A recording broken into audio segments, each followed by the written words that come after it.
नमस्कार मित्रों, स्वागत है आपका फ्री संस्कृत एजुकेशन में। तो आज हम नायक के बारे में पढ़ने वाले हैं। नायक शब्द की व्युत्पत्ति सबसे पहले पढ़ेंगे। तो नायक शब्द की व्युत्पत्ति नी धातु से णूल प्रत्यय लगने पर होती है। णूल प्रत्यय का वु शेष रहता है और यू और न को सूत्र से वु के स्थान पे अक हो जाता है तथा णय की संज्ञा, यहाँ पर णूल में णय की संज्ञा होने के कारण अचो अनिति से धातु में आदिवृद्धि होकर अयादि संधि हो जाती है। जैसे नी और णूल है तो णय और लय की संज्ञा होने पर यहाँ पर णय के कारण अचोणित सूत्र से यहाँ पर नी है, यहाँ पर नी के स्थान पर नई बन जाता है। यहाँ पर ई का आई बन जाता है आदिवर्दी होकर, फिर आई का आय बन जाता है अयादि संधि होने पर, फिर नए आय अक, तो नायक यहाँ पर बनता है। इस प्रकार नायक शब्द की व्युत्पत्ति हुई है। अब नी धातु का शाब्दिक अर्थ ले जाना होता है तथा णूल प्रत्यय कर्ता अर्थ में प्रयुक्त है अर्थात ले जाने वाला।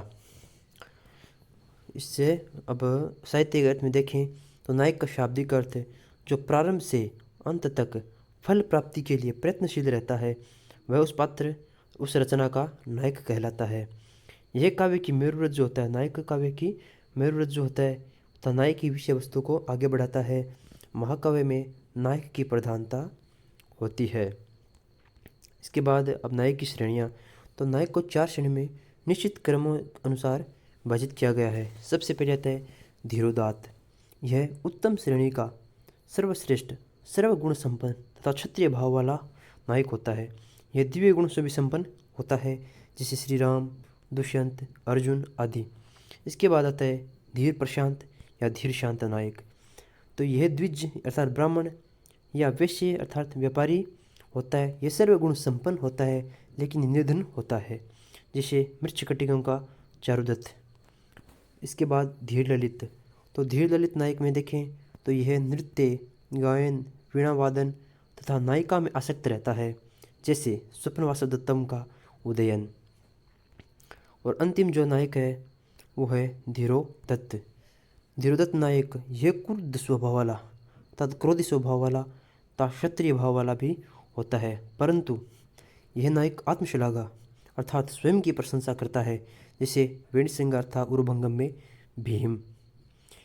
अब इसके बाद यह आपको याद रखना है कि महाकाव्य में नायक सदैव धीरोदात्त होगा। जो धीरोदत्त है ये नाटक में होते हैं, नाटक वगैरह और में हो सकते हैं, लेकिन महाकाव्य में नायक सदैव धीरोदात्त होगा, जैसे कि श्री राम, दुष्यंत आदि। इसके बाद अब थोड़ा टॉपिक का कथा वस्तु का इसे देख लेते हैं। लौकिक साहित्य की कथा वस्तु 3 भागों में विभक्त है। जो वर्तमान में साहित्य लौकिक साहित्य, इसकी कथा वस्तु 3 प्रकार की होती है, जैसे ऐतिहासिक, काल्पनिक तथा मिश्रित। ऐतिहासिक में ऐतिहासिक पृष्ठभूमि की कथाएं होती है, काल्पनिक में कवि कल्पित होती है, मिश्रित में दोनों प्रकार की एक प्रकार से मिश्रण होता है। अब महाकाव्य के लक्षण अनुसार, जब हमने पिछली क्लास में महाकाव्य के लक्षण पढ़े थे, उसके अनुसार जो महाकाव्य की कथा वस्तु है वो ऐतिहासिक या किसी सज्जन पुरुष पर आधारित होनी चाहिए। ये विशेष बात है, ध्यान रखनी है। दोस्तों, आज की वीडियो में नायक और कथा वस्तु को हमने पढ़ लिया है। आगे भी हम अच्छे अच्छे टॉपिक पढ़ते रहेंगे।